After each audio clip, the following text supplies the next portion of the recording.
Ce programme est financé par les amis et partenaires du ministère de Joyce Meyer.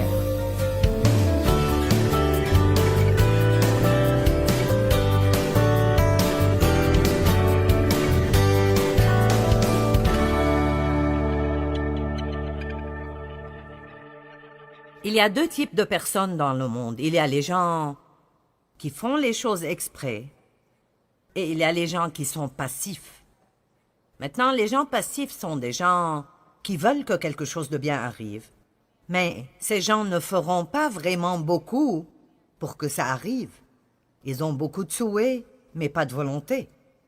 Et puis, il y a les gens qui lisent la parole, ils savent ce qui est bon, et ils le font avec l'aide de Dieu, ce que nous ne pouvons pas faire sans la volonté de Dieu. Établissons cela d'abord. Mais voici l'autre chose dont nous devons nous rappeler, c'est que tout ce que Dieu nous demande de faire, il nous donne la capacité de le faire. Tout ce que vous sentez que Dieu vous demande de faire, il vous donne la capacité de le faire. Tout ce que nous devons faire est juste de nous appuyer sur lui. Dieu, j'ai besoin de toi, je ne peux rien faire sans toi. Donnez-lui la louange et la gloire et vous laisserez ce flux de puissance entrer dans vos vies tout le temps. Et alors, j'ai décidé que je parlerai de l'attitude. Nous avons parlé de la puissance de l'attitude. Comment avoir une attitude visant vers le haut au lieu d'avoir une attitude visant vers le bas. Si vous visez vers le haut, vous aurez une vie meilleure que la moyenne. Et si vous visez vers le bas, alors vous serez toujours plus bas que la moyenne. Nous aurons toujours moins que Dieu veut que nous ayons. Maintenant, tout le monde veut avoir une bonne vie. Tout le monde veut avoir une bonne vie. Mais pas tout le monde, même ici, fait ce que vous avez besoin de faire pour avoir cette bonne vie. C'est vraiment que la passivité est l'une des plus grandes tromperies du diable. C'est l'attitude de « je veux ça, mais… » Ils agissent d'après ce qu'ils ressentent. Ils attendent de le sentir avant de le faire. Ils attendent que tout le reste du monde le fasse. Il y a très peu de gens dans le monde, quand vous considérez toute chose, qui sont prêts à faire ce qui est juste, même s'ils sont les seuls qu'ils connaissent qui le font. Nous sommes beaucoup trop affectés par la foule et par ce que les autres font. Et Dieu cherche des personnes qui nageront contre le courant alors que tous les autres flottent avec le courant. C'est facile de flotter, mais aller à contre-courant n'est pas aussi facile. Alors ce matin, je vous parlerai d'avoir une attitude patiente. Dans le deuxième enseignement, je vous enseignerai à propos d'avoir une attitude désintéressée, parce que je crois vraiment qu'il y a un appel pour nous de nous lever et de compter dans ces jours où nous vivons. Il y a 5 régions dont on parlera dans l'impatience. Il y a beaucoup de choses envers lesquelles nous pouvons être impatients, et certains sont impatients envers certaines choses, mais pas impatients envers d'autres. J'ai vaincu certains degrés d'impatience dans ma vie parce que, pour être honnête, l'impatience est probablement ma plus grande faiblesse. J'ai une personnalité forte et colérique. Si je vous dis de faire cela, faites-le bien. Ne me faites pas vous le redire. Alors, c'est comme ça que j'ai commencé. Dieu merci, je ne suis plus comme cela. Je pourrais glisser dans cette direction de nouveau si je ne continue pas de travailler sur cette attitude. Alors si vous n'avez pas besoin de cela aujourd'hui, je serai heureuse de prêcher pour moi-même. Amen. Alors, au début, j'étais très impatiente envers Dieu. Comme je ne comprenais pas pourquoi Dieu ne faisait pas ce que je voulais qu'il fasse. Et même les choses dont Dieu promet dans sa parole qu'il les fera, il ne les fait pas toujours d'après notre programme. Ça ne vous frustre pas quand vous savez que Dieu peut faire quelque chose et ce ne serait pas difficile pour lui du tout, mais pourtant il ne le fait pas? Alors, si tu peux le faire en 5 ans, pourquoi tu ne pourrais pas le faire en 1 an? Pourquoi ai-je dû passer par toutes ces choses? Éventuellement, vous apprenez que quoi que vous fassiez, vous ne pousserez pas Dieu. Alors, quoi que vous attendez maintenant, vous feriez mieux d'apprendre à attendre, parce que l'attente est un fait dans la vie. Nous attendons tous, mais certaines personnes attendent mieux que d'autres personnes. Alors, facilitez-vous la chose. Dites, mon temps est entre tes mains. Je sais que tu as un plan pour moi. Aucun démon de l'enfer et aucune personne sur terre peut vous garder de ce que Dieu a pour vous au moment parfait, quand vous êtes préparé et prêt. Il y a beaucoup de choses que Dieu a préparées pour nous, mais il doit nous préparer pour ces choses qu'il nous a destinées. Je vous le dis, c'est dur, parfois, quand vous avez un rêve et vous le voyez si clairement. Oh mon Dieu, vous le voyez si clairement, et vous savez que c'est ce que Dieu veut pour vous. C'est difficile de comprendre souvent, même si c'est exactement vrai que Dieu a préparé cela pour vous, qu'il doit vous préparer maintenant pour ce qu'il a pour vous. Pas tout le monde est prêt pour tout quand il pense l'être. Nous pensons que nous sommes prêts, mais pas toujours. L'impatience avec les gens. Combien sont impatients avec les gens? Vous savez, pensons juste à certaines des choses envers lesquelles nous pouvons être impatients quand il s'agit des gens. Disons juste, comment agissez-vous quand vous attendez dans une file? Et si vous avez un caissier lent? Ou un caissier qui est nouveau et qui ne sait pas ce qu'il fait? Ou si la personne devant vous a 3 articles sans étiquette et puis ils doivent aller chercher dans le magasin pour trouver les prix? D'accord, vous voyez, je deviens bonne dans ceci.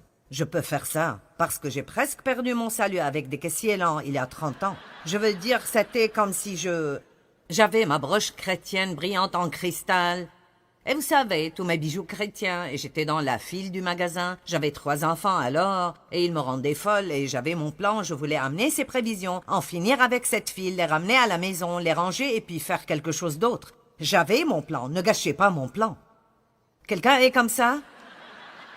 D'accord. Et alors, je suis arrivée à un point où je priais à propos de quelle file je devrais suivre.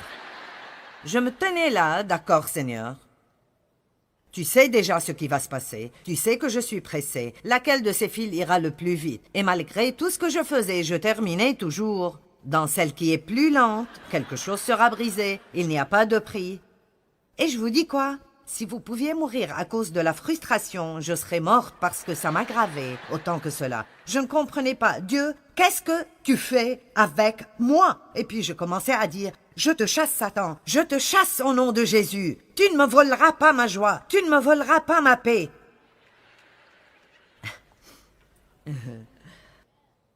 J'ai finalement compris. Dieu utilisait cela avec moi parce que le mot patience, en fait, si vous l'étudiez dans le dictionnaire grec, maintenant écoutez, il dit que c'est un fruit de l'esprit qui grandit seulement quand il est utilisé.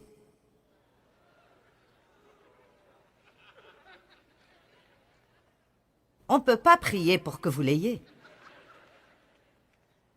Elle grandit seulement quand elle est utilisée. Alors clairement, les gens ne veulent pas apprendre à propos de la patience parce qu'ils comprennent que quand ils commenceront à prier pour la patience, ils auront des problèmes. Et en fait, cela est vrai. Néanmoins, la Bible dit que quand vous êtes parfait, quand vous avez cette patience parfaite, quand un homme est patient, il est parfait et entier et n'a besoin de rien. Je peux être dans cette file et ne pas vouloir en avoir fini et être ailleurs. Je peux juste être là et jouir. Donc j'ai finalement pu maîtriser le problème des caissiers. Puis il y a eu des caissiers absents. Je voulais payer et je ne pouvais même pas trouver quelqu'un qui prendrait mon argent. Et j'ai pensé, cela arrive à un point qui ne sera pas plaisant du tout. Comment agissez-vous quand vous dites à quelqu'un de faire quelque chose et ils ne le font pas la première fois, que vous le leur dites, et vous devez le leur dire encore et encore. Et c'est comme, ne peux-tu pas entendre? Tu ne m'as pas entendu te dire cela? Qu'est-ce que ça vous fait si vous demandez quelque chose à quelqu'un et vous recevez une chose différente? Vous voyez, là, votre attitude ressort. Ça n'a pas besoin d'être des mots. C'est sur votre visage, c'est comme... N'aimez-vous pas cela? C'est comme... Donc, qu'est-ce que nous disons avec nos expressions faciales? Tu es tellement stupide. Et ce que nous faisons avec notre mauvaise attitude, nous le faisons avec des personnes qui sont en train de faire de leur mieux. Le fait que les gens n'ont pas les mêmes dons ou talents que j'ai ou que vous avez ne veut pas dire qu'ils ne sont pas précieux. Et, pour être honnête, Dieu nous met avec des gens qui nous irritent. Et il le fait exprès. N'essayez pas de vous éloigner du groupe que vous avez maintenant parce que vous obtiendrez un nouveau groupe. Parce que, vous voyez, Dieu utilise ces choses sur nous pour polir les bords rugueux en nous. Et voici une révélation pour vous. Il vous utilise sur quelqu'un d'autre. Alors, n'allons pas penser que nous avons le contrôle parce que si vous pensez que la personnalité de l'autre personne vous dérange, demandez-leur de ce qu'ils ressentent envers vous. Donc Dieu a un plan.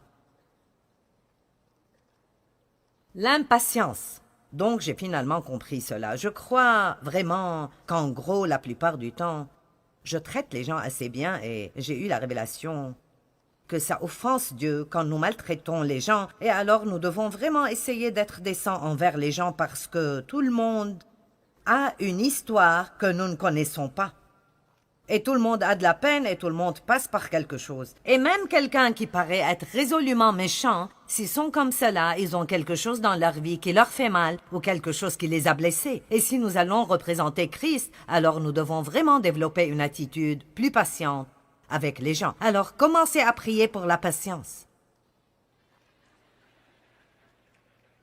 J'ai vu cette face, John. Qu'est-ce que tu penses? Peux-tu faire cela?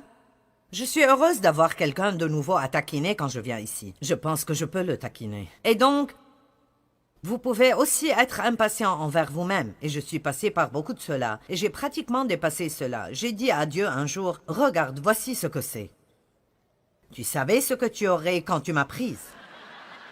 Si tu ne voulais pas me supporter, tu aurais dû choisir quelqu'un d'autre. Et je suis fatiguée de m'excuser pour qui je suis. Dieu ne me le demandait pas. Mais vous devez apprendre comment jouir d'où vous êtes en route vers là où vous allez. Vous devez apprendre comment jouir de vous-même alors que vous êtes dans le processus de grandir en Dieu. Puis-je dire cela de nouveau? Apprenez comment jouir de vous-même. Apprenez comment jouir de vous-même. Apprenez comment jouir de vous-même avec toutes vos imperfections et vos faiblesses en sachant que vous n'êtes pas une surprise pour Dieu. Il connaît des choses stupides que nous allons faire que nous n'avons pas encore faites et il a déjà décidé en avance de nous aimer inconditionnellement et de travailler avec nous et de ne jamais nous abandonner.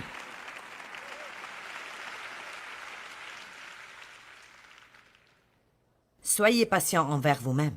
Puis il y a la région d'être patient avec les objets et les choses. Maintenant, je ne suis pas si bonne dans ce domaine. Puis-je avoir mes accessoires? Il y a quelque chose avec quoi j'ai un grand problème. Priez pour moi. Et c'est l'emballage. Je veux dire, je pourrais perdre mon salut à cause des emballages.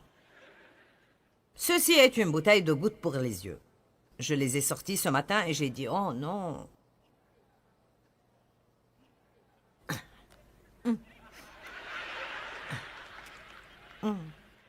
Allez, est-ce que vous faites cela?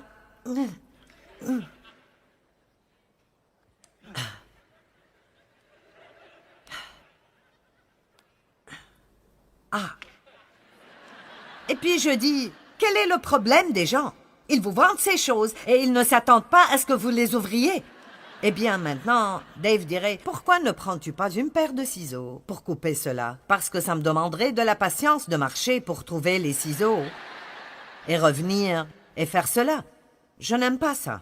Puis vous avez le rince-bouche. Oh mon Dieu, pas encore, je vais... Et vous voyez, j'ai ceci. Oh, celle-là commence. Hey! Oh, mais ça ne marche toujours pas. Donc, cette année, les emballages sont mon but. Je vais arriver à un point où je suis libérée d'être contrariée par les emballages. Mais vous savez, la façon d'être libérée de quelque chose est de le faire encore et encore et encore et encore jusqu'à ce que ça ne vous gêne simplement plus. Vous mourrez finalement à cela. Vous voyez, maintenant, je peux me retrouver dans une file lente et je me dis... Pas cette fois, Satan. Déjà vu, déjà fait. Je garderai ma paix. Ah ah, mais le truc des emballages, je dois toujours le maîtriser. J'ai aussi un autre petit problème que je vous dirai. J'ai un épi de cheveux juste là. Et je vous montrerai ce qu'il fait. Vous voyez cela? D'accord. Quoi qu'on fasse avec ces cheveux, ils ressortiront comme ça, alors je les réarrange. Hier, je me suis énervée et j'ai pensé, je vais les couper. Alors, j'ai sorti mes ciseaux. Maintenant, je les ai rendus trop courts, alors ça a fait que c'est de loin pire. Combien d'entre vous ont des choses comme ça dans vos vies? Juste une petite chose qui est simplement insupportable. Et puis, il y a toute cette région de... Et c'est l'un de mes buts. Ces deux dernières sont juste mes problèmes.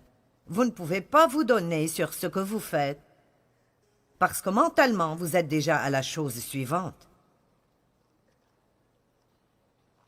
Certains d'entre vous sont ici ce matin, mais vous n'êtes pas ici parce que vous pensez déjà à ce dont vous devez faire quand vous rentrez.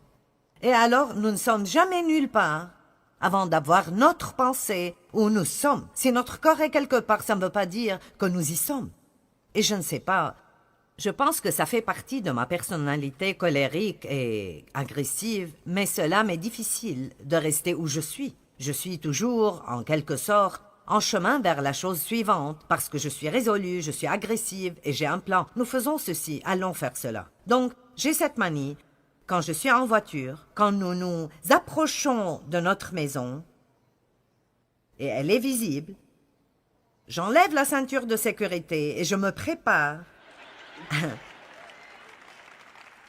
à descendre du véhicule. Il n'y a pas longtemps, ma fille m'a dit « Maman, pourrais-tu me laisser parquer la voiture avant d'en descendre ?»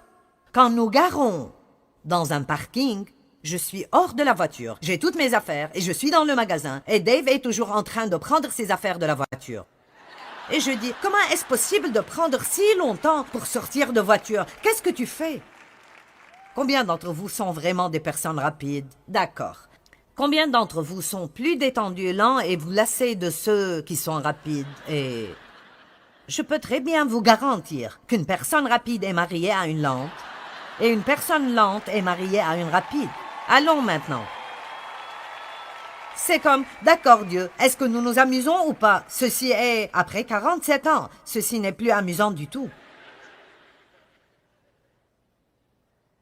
Je vous le dis, ce verset dans la Genèse, qui dit que l'homme laissera son père et sa mère, et s'attachera à sa femme, et les deux deviendront une seule chair, n'est-ce pas magnifique? Mais je vous le dis, c'est le fait de devenir qui est le problème. Et c'est un problème continu et un problème sans fin. Très bon. Maintenant, allons droit au but et revenons au sérieux. Tout d'abord, si vous n'avez pas de patience envers Dieu, si je n'ai pas de patience envers Dieu, j'irai dans ce que la Bible appelle les œuvres de la chair.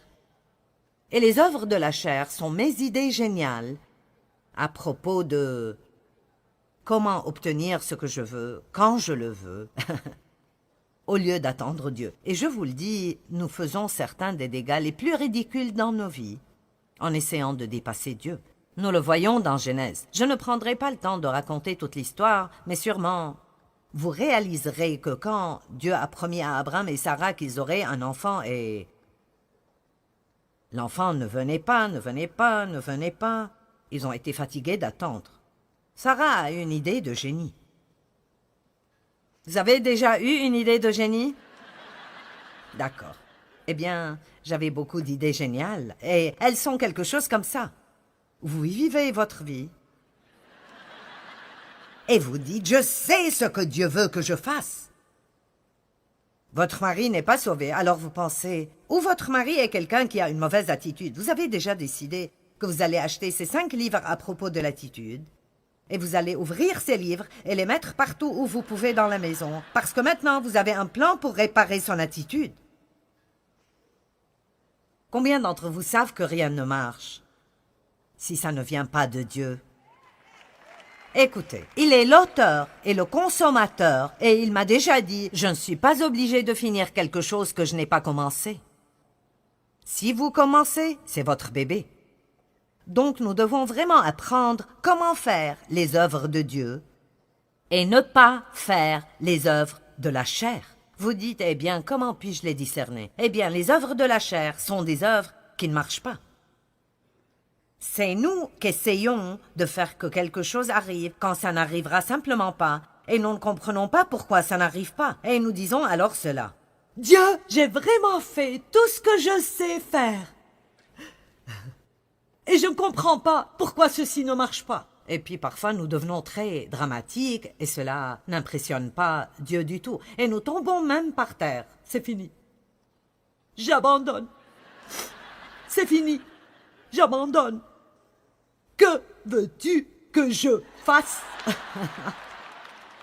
Allez, vous connaissez quelqu'un qui fait ça? Eh bien, la vérité est que Dieu ne nous demande pas de faire quoi que ce soit, excepté croire. Et puis, quand nous obtenons une instruction de lui, visiblement pour faire ce que nous croyons que Dieu nous dit de faire, nous devons apprendre comment arrêter les œuvres de la chair. Je me suis presque détruite à cause des œuvres de la chair, en essayant de faire grandir mon ministère, en essayant de changer mon mari, en essayant de changer mes enfants, en essayant de me changer moi-même, en essayant de ne pas essayer. Je veux dire vraiment... Si quelqu'un aurait pu mourir à cause de la frustration, ce serait moi. Et j'ai finalement réalisé que la frustration est égale aux œuvres de la chair. Quand vous vous sentez frustré, maintenant écoutez. À chaque fois que vous vous sentez frustré, ou je me sens frustré, c'est parce que j'essaie de faire que quelque chose arrive que seul Dieu peut provoquer. M'avez-vous entendu? Allez, ceci vaut d'être mis sur une pancarte. J'en avais une chez moi pendant longtemps. Les œuvres de la chair sont égales à la frustration. J'ai dû mettre cela sur mon miroir, j'ai dû le mettre sur mon frigo, parce que j'étais juste très agressive, active genre. Trouve un plan, trouve une idée et fais-le, ce genre de personne. Eh bien, j'ai finalement dépassé cela. Mais certains d'entre vous ici, probablement, ne l'ont pas fait. Vous êtes probablement toujours dans cette phase et vous essayez de vous débarrasser de choses que seul Dieu peut enlever. Vous essayez de changer les gens, ce qui est quelque chose que seul Dieu peut faire. Puis-je vous dire quelque chose? Vous ne pouvez pas faire qu'un de vos proches aime Dieu. Je me moque de combien vous voulez ce qui est bon pour eux. S'ils ne le veulent pas pour eux-mêmes, vous gaspillez juste votre énergie et vous allez ruiner votre vie et perdre votre joie. Et la meilleure chose à faire est de prier pour eux et de laisser Dieu travailler. Et laissez-moi juste vous dire, quand vous priez pour quelqu'un, ne vous attendez pas à ce qu'il agisse mieux. Ils seront probablement pires avant d'agir mieux. Vous dites pourquoi? Parce que quand vous priez pour les gens, Dieu commence à agir en eux. Et quand Dieu agit en nous, si nous ne sommes pas prêts à nous donner, ça nous fait agir d'une manière pire. Avez-vous déjà dit, eh bien, cela n'a pas marché? Ils sont pires qu'avant. Je priais pour Dave pour qu'il n'aime plus le sport autant parce que je n'aimais pas, et je ne voulais pas qu'il l'aime parce que je n'aime pas. Et, vous m'avez entendu dire cela probablement. Il aime tout ce qui roule ou qui rebondit, peu importe. Et quand je grandissais, mon père ne me laissait jamais rien faire. J'étais en fait juste manipulée et contrôlée. Et je ne peux me rappeler d'être contente avant d'avoir la vingtaine et...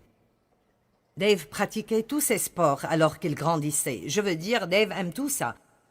J'ai commencé à prier pour lui pour qu'il ne fasse pas tant de ceci et tant de cela, et j'essayais de l'amener à changer. Une fois, je suis entrée dans la chambre où il regardait un soir un match de foot, écoutait un match de baseball et faisait briller ses clubs de golf, et j'ai pensé, vous savez quoi? Cela ne marche pas.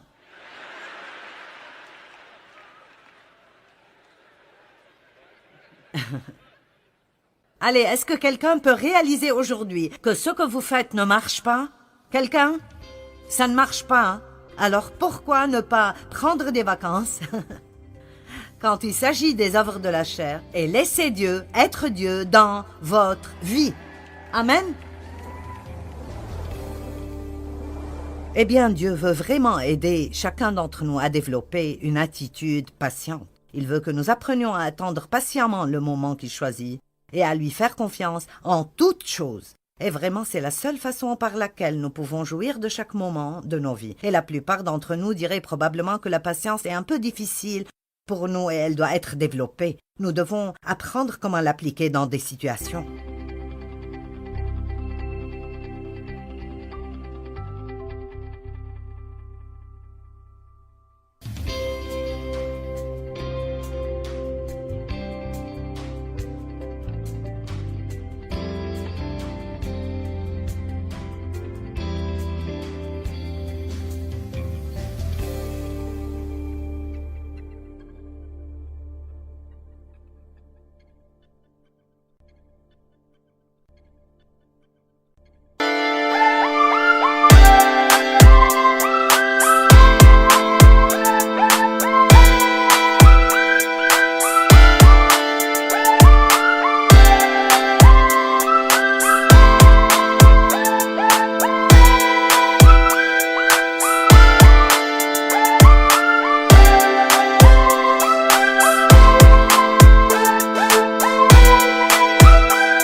William Joyce.